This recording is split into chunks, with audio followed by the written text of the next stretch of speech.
আসসালামু আলাইকুম। আপনারা সবাই কেমন আছেন? আলহামদুলিল্লাহ আমিও ভালো আছি। আজকে রান্না করব, এটা হচ্ছে করলা দিয়ে চিংড়ি মাছ। করলাটা কাটা হয়ে গেছে, চিকন করে পাতলা পাতলা করে কেটে নিচ্ছি। এখন পেঁয়াজ কেটে নেব।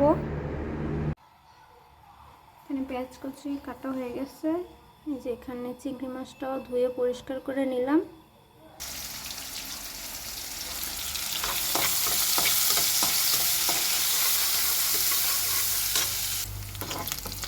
পেঁয়াজটা একটু ভাজা ভাজা হয়ে গেছে, আস্তে আস্তে মশলা দিয়ে দেব।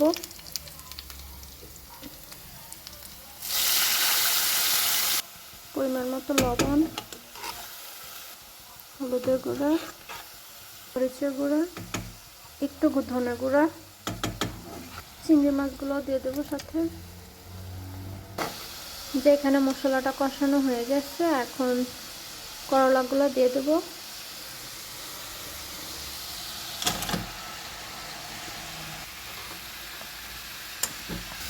এখানে আমি কোনো পানি দেব না, এটা আস্তে আস্তে হোক।